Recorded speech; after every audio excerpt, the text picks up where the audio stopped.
Welcome home, where we provide information, inspiration, and motivator after motivator after motivator here on America's Next. I'm your gracious, humble, and favorite host, Cedric Riley. And today, I'm here to deliver a message to my public, the people who watch America's Next Motivator, and the folks who are a part of my community on social media networks.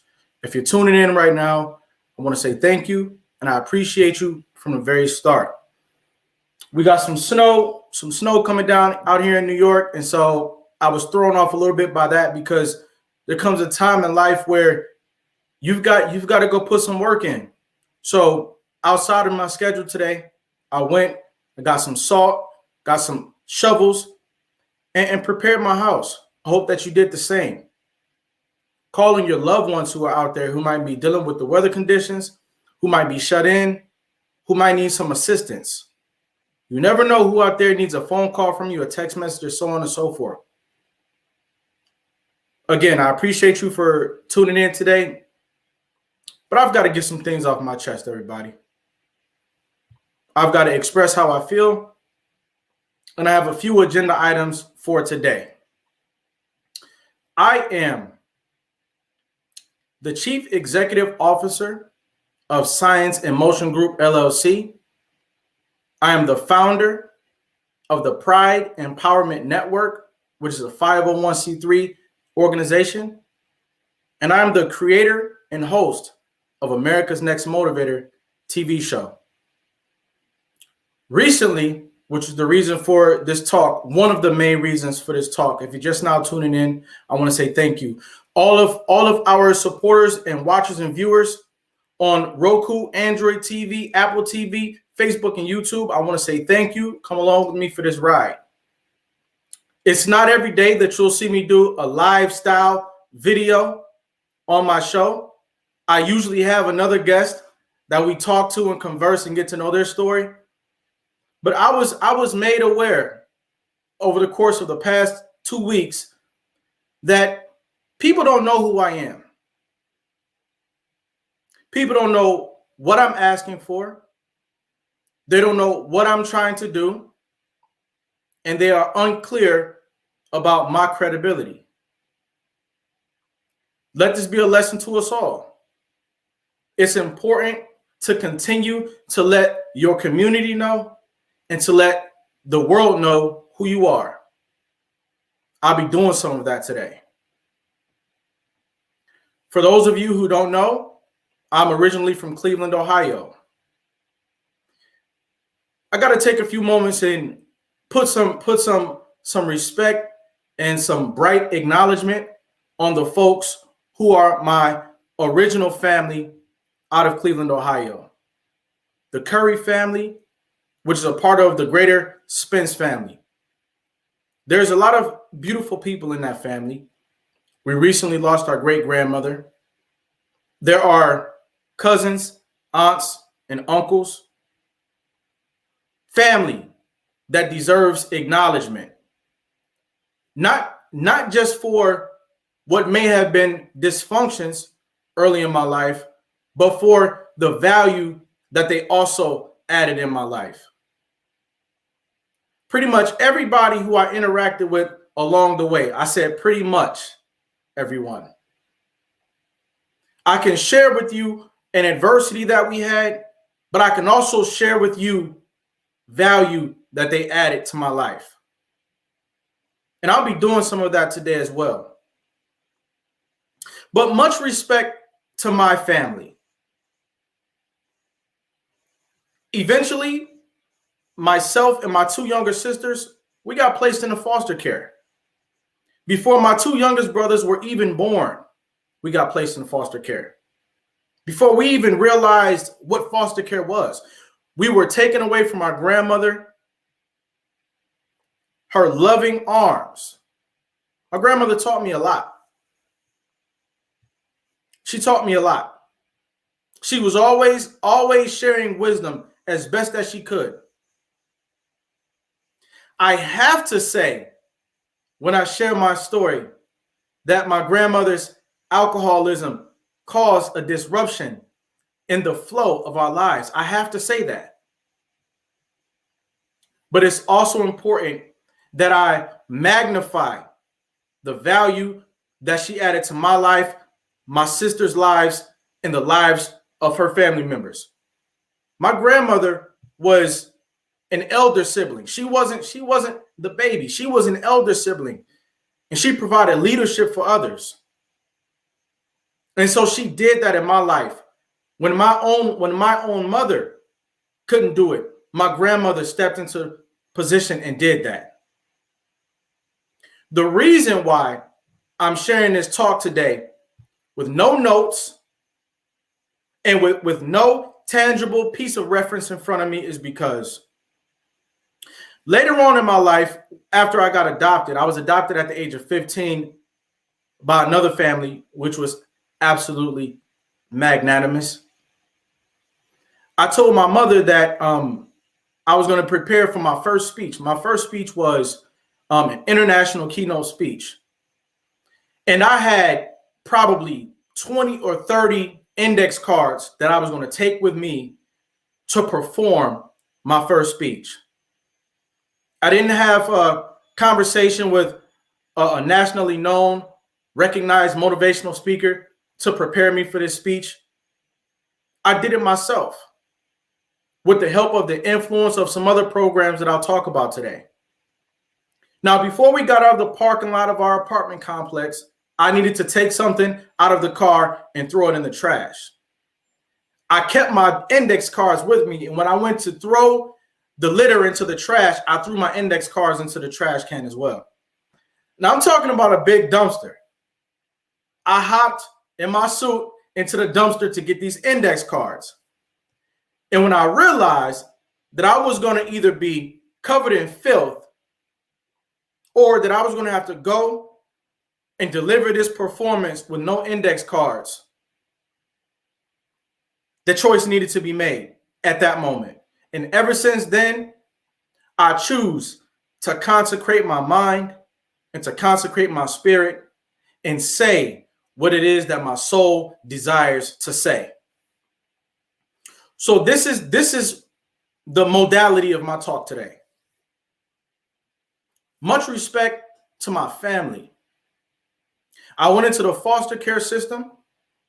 By the time I went into the foster care system for a second time, because after my mother came and got custody of us, she continued to struggle. She continued to struggle with her addictions, her lack of functional relationships, her lack of healing. Myself and my 4 brothers and sisters ended up in foster care for real, for real. We thought that we were going back home. Our mother said, listen, y'all are coming back home. My mother said, always wash yourself properly. We were living in a condemned home one time. Actually, the time before we got placed in the foster care. The house was cold. The gas was off. The light was off. The water was cold. And my mother pulled me to the side one day and she said, let me see your back. I provide these intricate details for everybody to understand where I was. I was there. I was in the moment. She said, Cedric, always take care of yourself. You go get in that cold water and you wash yourself up and you present yourself as best as you can.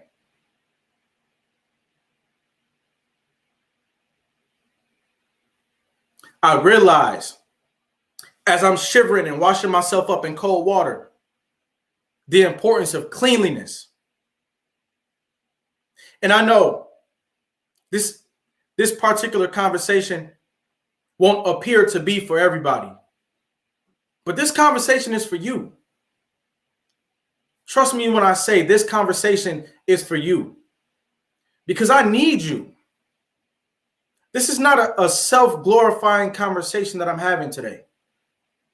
Please pull up a chair, tag someone, text someone, and get somebody else into the building. Like and share this video. Most importantly, share this video. Now, that detail is important because once we went into foster care, we were awarded visitations with our mother. And so that was our sign of hope. And that was our sign that things would change. We would visit my mother and she would have on a Christmas sweater, for instance.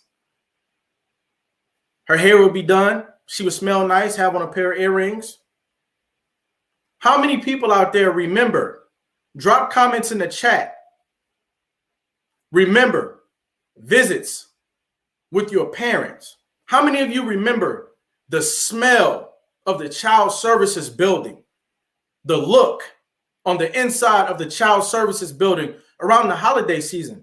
Times like this one right here.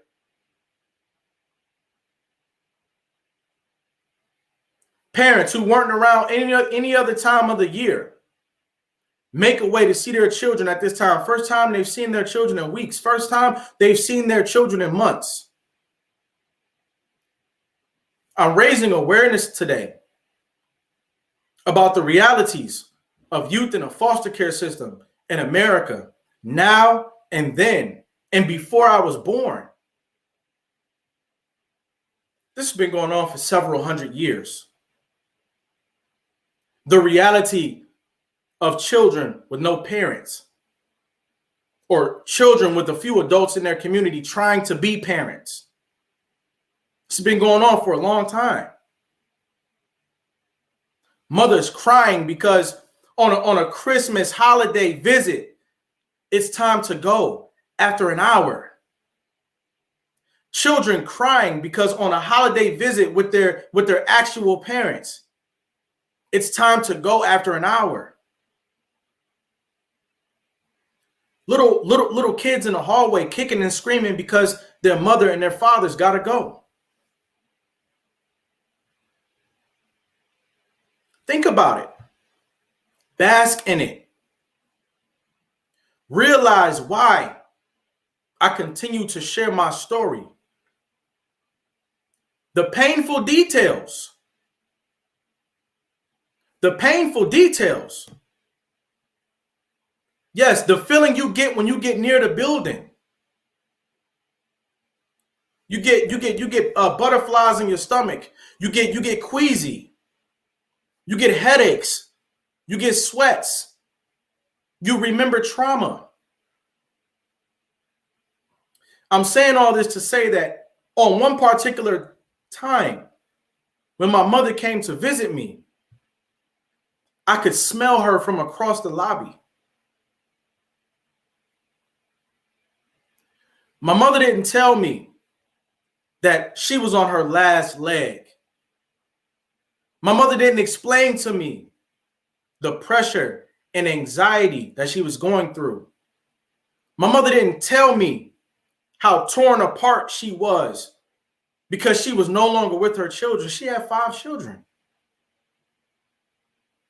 She didn't take the time to express to me how torn apart she was. When I smelled her,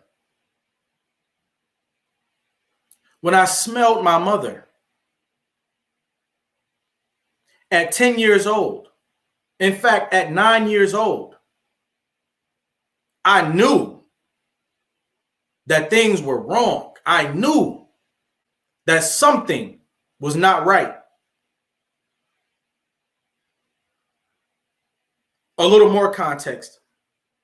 We had went to church a few years before we got put in foster care. And there was a guest preacher at the church that day. The guest preacher, for some reason, he called my mother to the front of the congregation. He told my mother that she was going to die early. He told my mother that her time to go was near.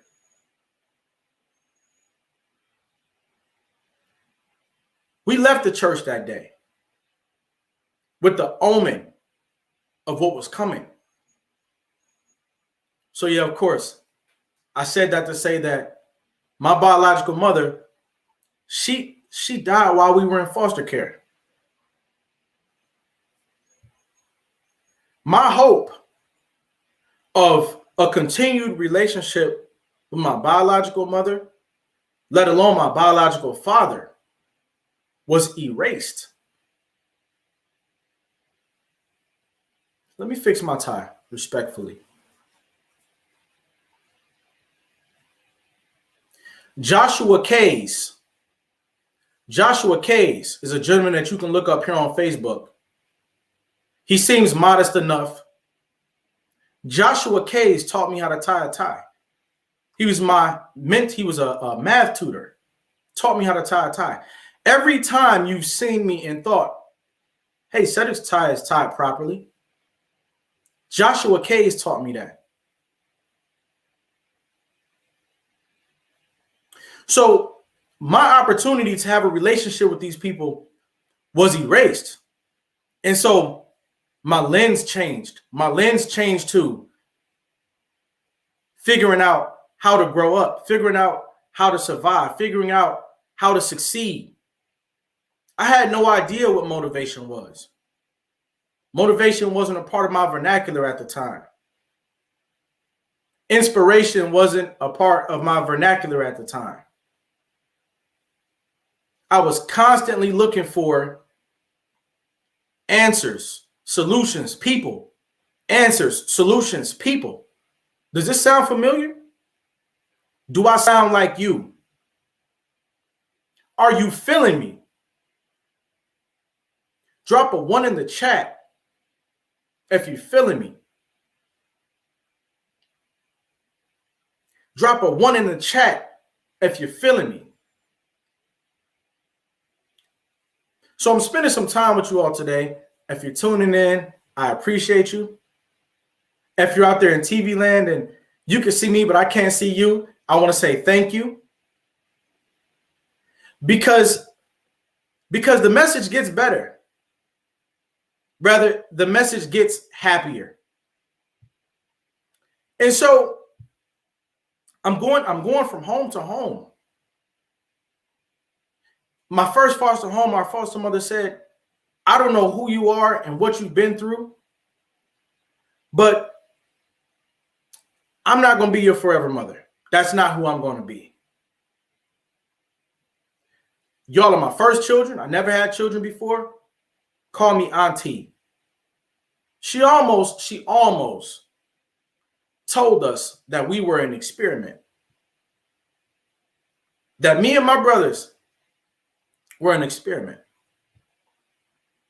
And that's ironic because my brothers and I had already been experimenting with life for several years. We had already been left outside from sun up to sundown.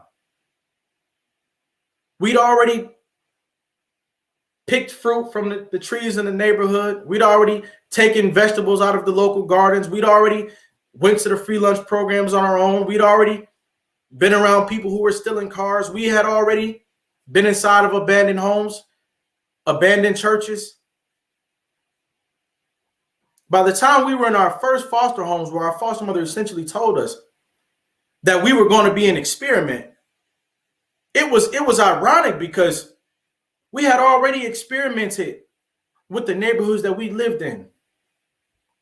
We were already outside building clubhouses, creating paper money, bartering with our friends who were also outside, abandoned and sabotaged.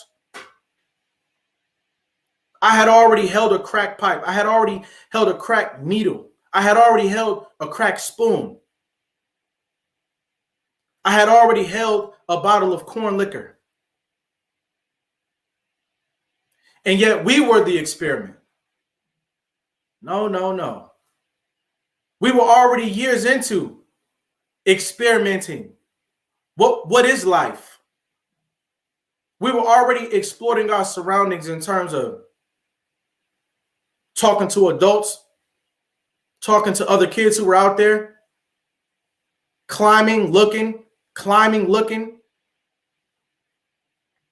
Now, when my brothers didn't behave the way that she wanted them to behave, it was time for us to move. Simply because their behavior, it broke the threshold of what she wanted to do. Now, again, it's important to offer equal respect. Her mother taught me how to fold my slacks in order to iron them. She taught me how to iron. She literally showed me how to fold my clothes in order to iron them. She taught me that. I appreciate that.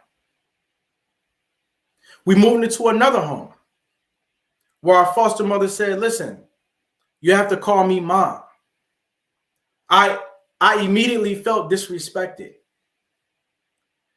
My brothers didn't exactly understand the gravity of what she was asking us to do, but I did. I already had a mother complex.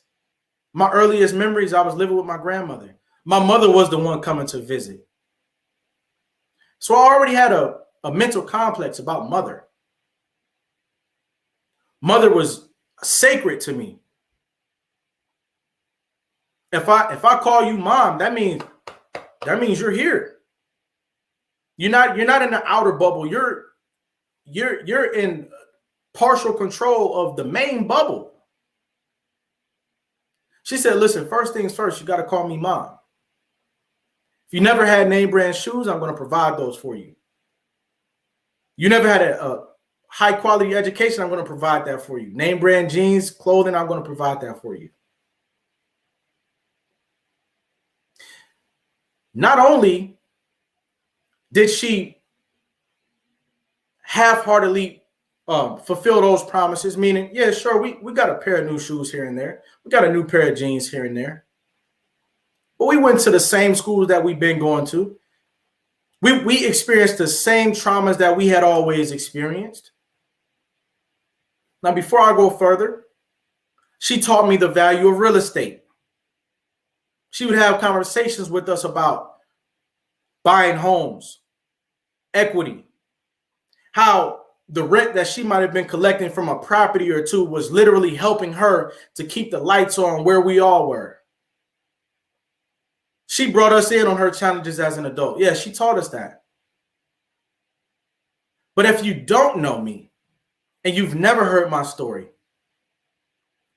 when she punched my younger brother in the face and choked him, and my younger brother had blood running down his nose, his eye was black, I went to school the next day and I told the authorities, I told the principal, I told the counselor, whoever I needed to tell, that we couldn't live there anymore. Because see, in my experiments in life, I had been punched, I had been thrown, slammed, abused, whatever have you. But I could never stand when my brothers and sisters were hurt, damaged, sabotaged, mistreated, thrown away, talked down on. I always had a particular apprehension for that. I never appreciated when my brothers and sisters were mistreated or mishandled. So now social workers say, oh, well, we'll call your foster mother and see what's going on, and then we'll pick you up and take you home. Maybe you just needed a couple hours of a break. I said, no. Me and my brothers are not going back there. Me and my brothers are not going back to a place where we can't stop ourselves from being beat. We can't stop ourselves from being abused. Foster parents along the way, they would say, listen, don't tell your social worker what happened last week.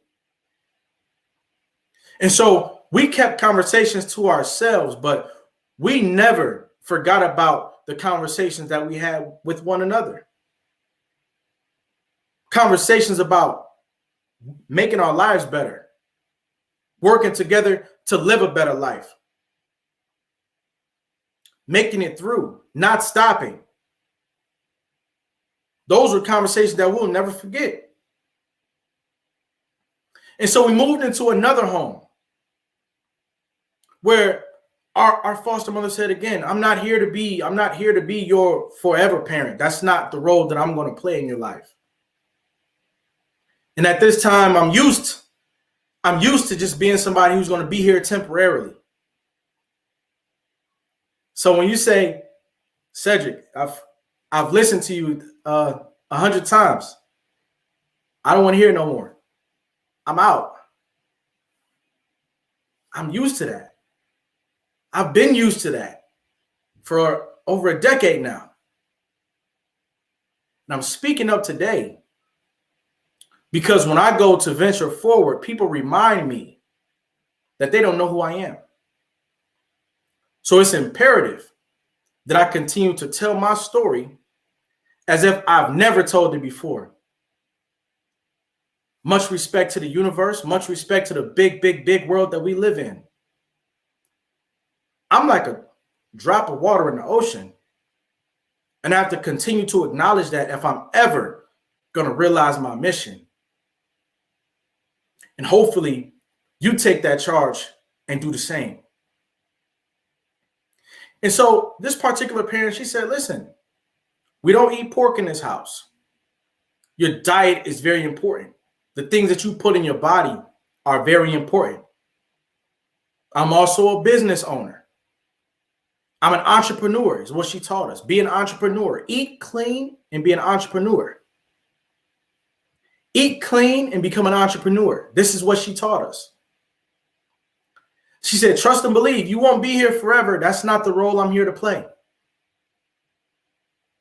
Eat clean and be an entrepreneur. That's what she taught us. Now, I've got to admit, myself and my younger brothers, but especially my younger brothers, they got some big, big personalities. And they would collide with people in epic ways. Y'all, my little brother used to beat the stew out of people. He did. It wasn't funny then, but it's kind of humorous now because I got to be honest. I can't say my brothers had behavioral challenges. I got to say my little brothers was knocking people out. And so when my brother, he kept fighting this one particular kid. To my brother's point, the other kid, he always would mess with my brother. and my little brother would like punch him. He would like, clean his clock. They would fight. I've never been an advocate for violence. I've never been an advocate for bullying. But my brother was picked on and my brother responded. Every time these two would see each other, they would fight. My brother kept on fighting until this foster parent said, you know what? You guys are going to have to move sooner than expected because I can't deal with this. Now, would it have been more valuable to you if I said we had behavioral challenges or if I'm just honest? That's what I've got to do. It's got to be honest. Paint a vivid picture for you to understand the message that's going to come out of today. My sisters kept telling me, they said, we are living inside of a family that is changing our lives. Come Christmas, we got toys all over the living room. Our life is different. Our life is fun. Cedric, you need to find out the same way that you moved out of that abusive home by telling the social workers and the principals what was going on with you. You need to move again by talking to your social workers and telling them that we are having a phenomenal life now. If you're just now tuning in, again, I appreciate you. Can't use that word enough. Tell somebody else to become a part of this message by tuning in. Tag somebody, text somebody, like, subscribe, and share this video. I'm as refined and calm as I'm gonna be today. We'll be right back. after a brief message.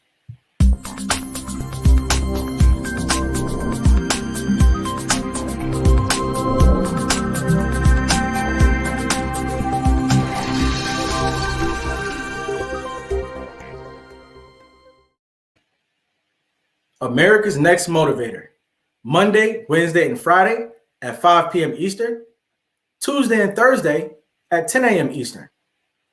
America's Next Motivator, hosted by me, Cedric Riley, and sponsored by the Pride Empowerment Network.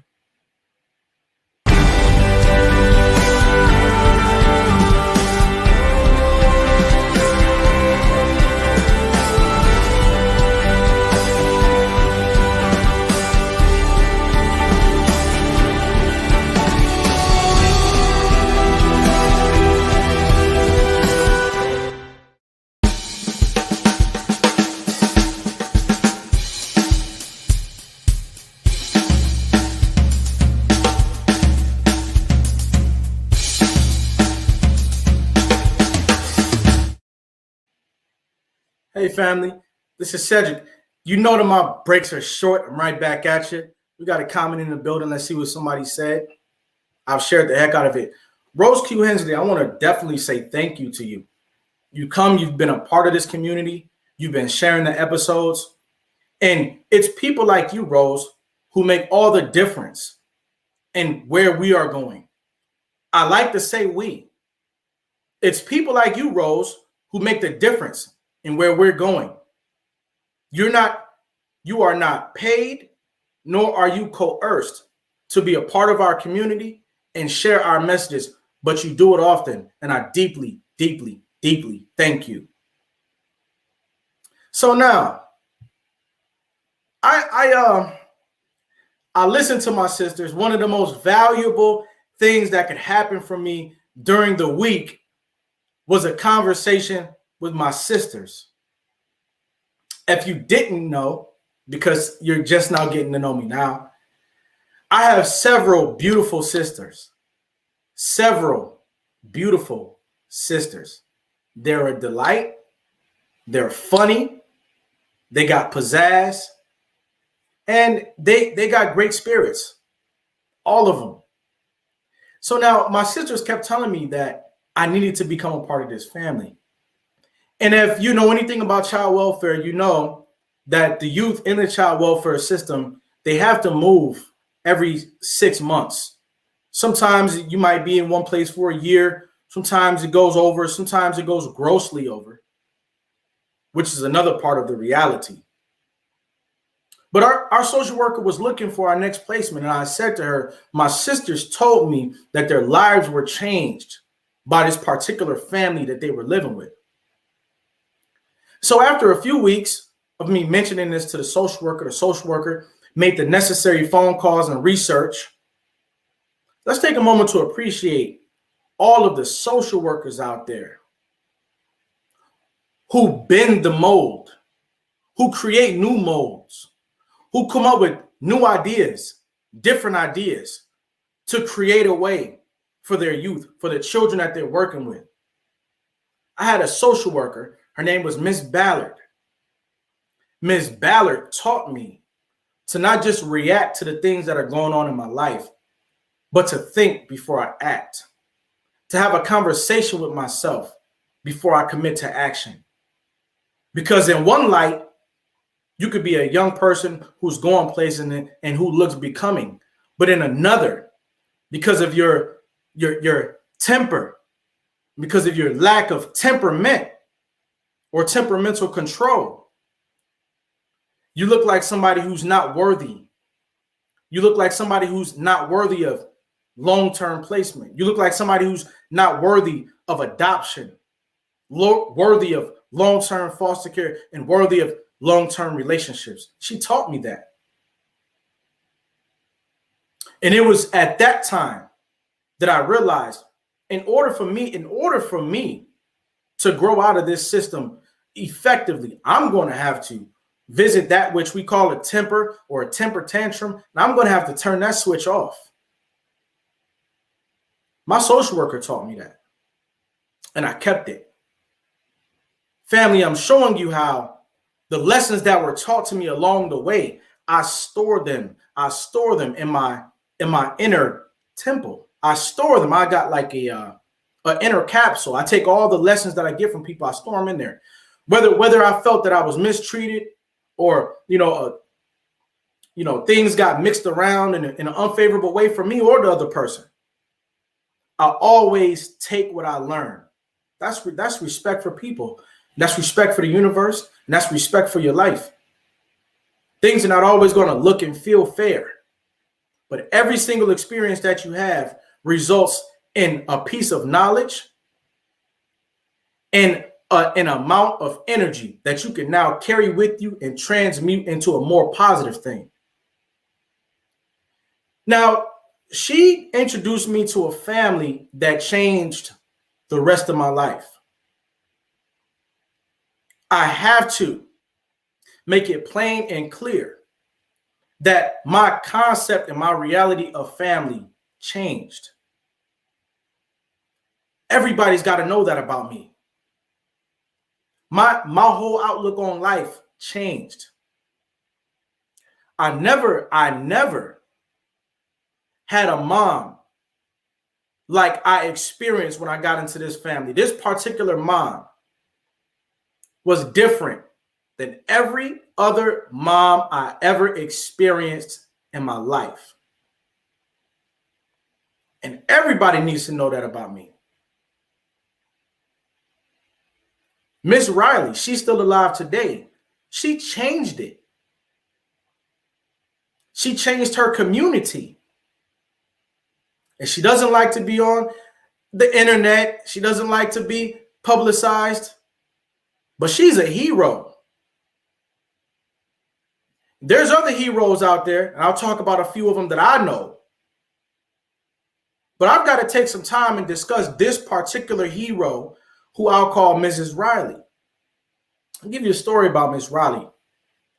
There was a time when I was in a I was in a rites of passage program. And I was talking to this young man. He was about my age. He was a little bit younger than me. He was like, I like you. And he was like, I like you. There's something about you.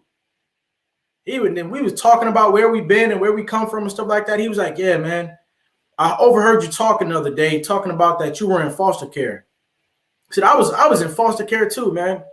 I used to talk to my best friend Brian about this all the time. My best friend Brian, or my best friend Brian. I'm like, wow, yeah, you used to talk to your best friend Brian, huh? He said, yeah, I went to go visit my best friend Brian one day. And he was at this house. It was like this house I can't explain. And this house had red shutters. And it was like this house on a corner. And I went to this house, man. And this woman was preparing big feasts for her family. And, people was running in and out. Everybody was having a good time. The men were men, the women were women. And it was like, man, when I got to that house, I just used to straighten up and act right.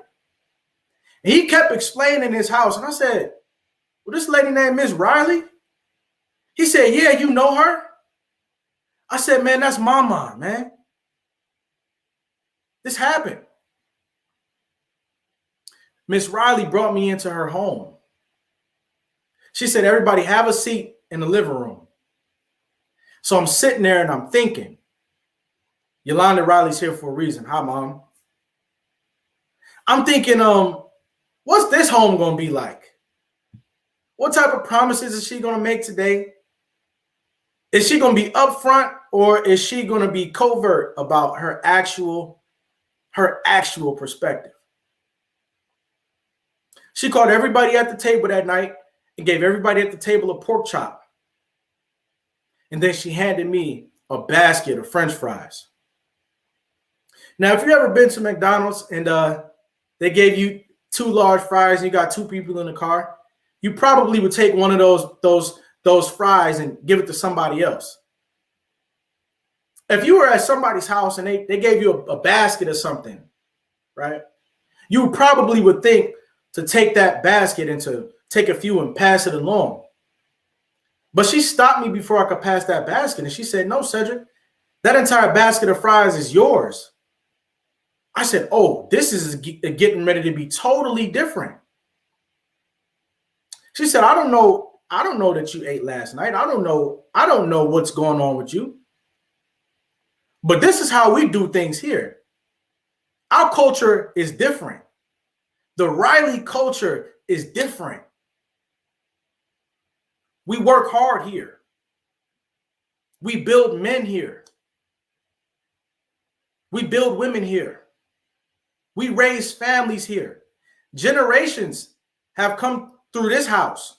Dozens of kids just like you have come through this house and received a level of relationship that has opened their perspective on life. And guess what? It don't matter what you went through in the past. Fix your pants, pull your pants up, iron your clothes. And you get out there and do the best you can. And as long as you do that, I will be here for you. She got into a conversation with her daughter and told her daughter, listen, Cedric wants to be a part of our family forever. Would you be willing to help make that a reality? She had two beautiful daughters. One of them, who I'll call Pumpkin, came into my life and said, you know what? Make sure that you aim high.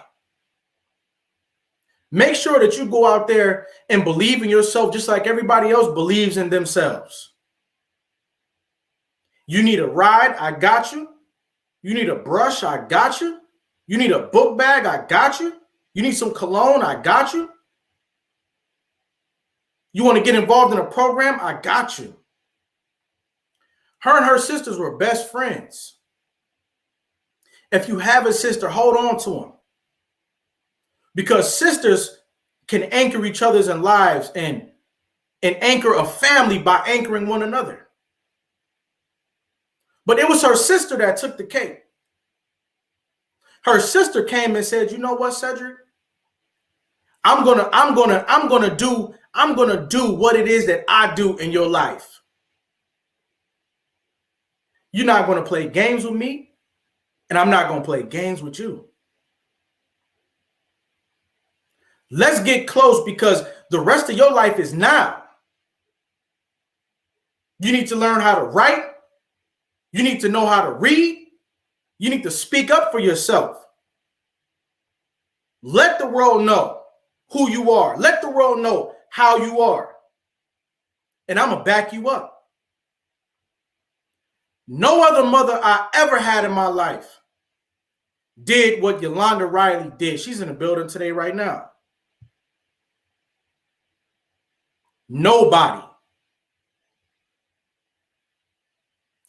We were coming home from Thanksgiving dinner one day, singing out loud, Earth, Wind, and Fire. September was the song. And as the song crescendoed out, I said to her that I wanted to be this thing called a motivational speaker. She said, well, Cedric, if you want to be a motivational speaker, I'll help you figure out how to do that. That wasn't the only thing that she helped me to do. Christmas of the same year, I said, hey, Ma, I want to learn how to cut hair. She said, if you want to learn how to cut hair, I'm going to help you figure out how to do that. The same day, she went out and bought me a pair of clippers. I said, Ma, I love music. She went out and got me one of the best music boxes money could buy. Provided me luxury after luxury after luxury. I became a person who understands middle class life. Off into high school and a phenomenal internship. Oh yeah, Yolanda Riley taught me so many things.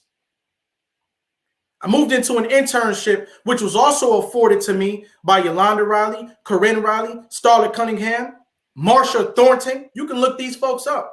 Amazing people. where I learned the concept of being partners. Everybody's a partner. So what am I saying today? What I'm saying is this. I need your partnership. Now that you've heard who I am, again, I need your partnership. As I became an adult, it was part of my journey to drink, smoke, discover it, relish in it. Some people out there, they know me from a time in my life when I was kicking it. It might sound funny, but it wasn't funny at the time, because one thing about me, I could not stop kicking it. Yo, drop a one, drop a heart, drop a like. If I'm keeping it 100% real. But I digress. I'm creating a nonprofit organization. In order for that nonprofit organization to succeed, I need your partnership. I said all that to say this. I need board of directors. I need access to your 6 degrees of a network of people. I need access to donors. There are people out here who are passionate about donating millions of dollars to the cause that they are akin to. My cause is foster care. I am not a joke. I am not a game. I am not a gimmick. I am the real deal. I have hundreds of pages of intellectual property that I'm waiting to manifest. Some of you might see that as evil. Some of you might read it as live. I'm thinking forward and backward, Cedric. I'm thinking forward and backward. What you've got to do is you've got to partner with me. Don't walk by when you see me asking for your assistance here on Facebook, on Instagram, wherever you see me socially. I'm not showing up for vanity. I'm showing up for your partnership. I need you. My vision is robust for young kids around the country, for parents around the country, to enjoy a culture of relationship building,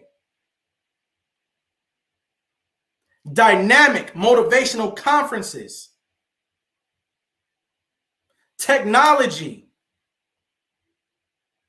rites of passage, inside of a state-of-the-art building. These are the things that I'm trying to do. And what made this vision is the 44-minute discussion I just had with you. See, it's not always that I want you to partake in my grand plan. It's always that I want you to understand where I've come from so that you can understand where I'm trying to go and why I need your investment of human capital.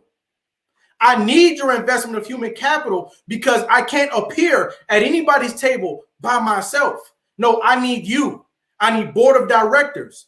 I need donors. I need sponsors. I need volunteers. I need grant writers. I need media buyers. I need social marketers. I need marketeers. I need interns. I need resources.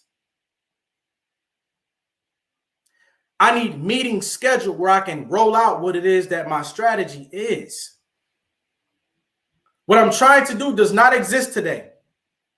I call agencies and agencies and agencies. I ask them to connect me with their youth because I'm providing a motivational campaign throughout the rest of their lives. Hey, listen, think about it. Don't you need a program? Think about your life today. Don't you need a program? Be honest. If you can acknowledge that you need a program, what I mean by program is a place of camaraderie, a place of camaraderie where you can feel people and see people and acknowledge people and y'all work together on something in common and it leads to accomplishments. Imagine how youth in foster care feel. Imagine how the young adults who've aged out, imagine how they feel.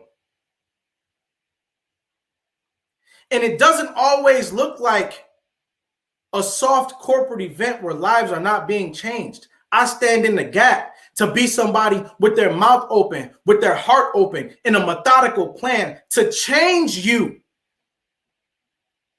based on not only a curriculum, but several traditions, technology that I'm trying to bring to market, and rites of passage.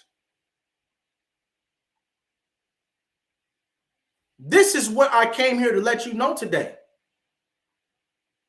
I got to be clear. I've been told, Cedric, you're not clear about what you seek to do. You're not clear about who you are and what you're doing. I've automated a brief message at motivatefosterkids.com.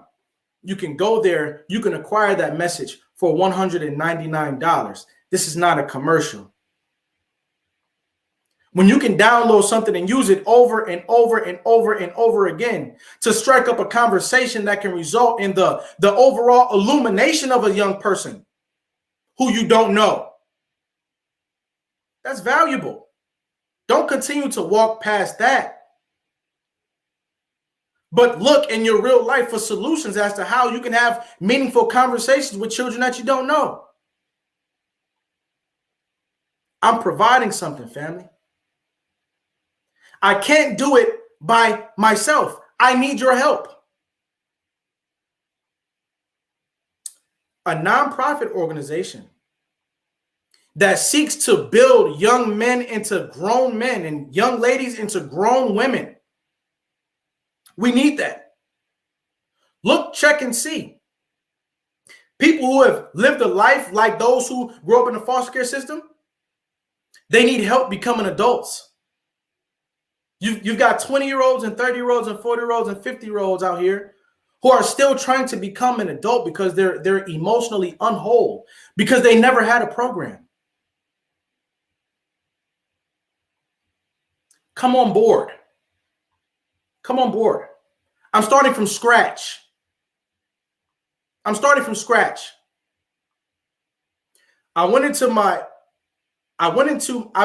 in thousands of meetings. I went into my high school principal's office one day. As soon as I sat down, she said, Cedric, you're on a mission. She said, Cedric, you're on a mission. She was right. I got up and left.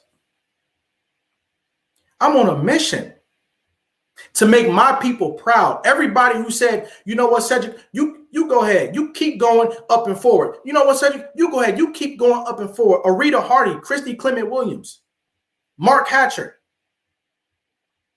Clarence Allen. I remember you all. Everyone. I remember everyone. Emery Curry. I always remember names after my live is over. Trust and believe I remember you. Kenton Davis. I love my people. Tassetti. Mike Salone. Felice. Annie Keene Riley, my wife. I remember people. Let's galvanize. Let's come together. My objective is to make you proud. Ambition. Come along and say, no. Let's make this happen. I appreciate you, my brother. This is my call for your help, your partnership. You know somebody who knows somebody who can endow my organization. You know somebody who knows somebody who can endow my organization. That which I seek to do is altruistic, is selfless, is beyond me, is not about me. It's never about me. My mom told me a long time ago, when I talk about my mom these days, unless I specify otherwise, I'm talking about Yolanda Riley. It's not about you. It's about the people that you go out there to help. I tell my mom, listen, Mom, I'm not a comedian. I don't know how to be funny, how to laugh and joke about what we've been through. She said, Cedric, just go out there and say what it is that you have to say. It's not about you. It's not about how you feel about what you're saying. I was told just a couple days ago Much love, thanks, and appreciation to Lauren Turton. You guys seen her on my show the other day. She said, you got to tell the people you need help. I look back, I say, did I never tell the people that I needed help? Did I make that mistake? Let me be clear. I seek to create a multifaceted, multi-million dollar operation to change the playing field for the child welfare space and for humanity in general. I'm not saying that because it sounds cool. I'm saying that because I've been working on this for 10 years. I've been working on this for 10 years. Much love to Jason Swanston. He's another American hero who's been a recent influence in my life. Who says, no. Create new verticals.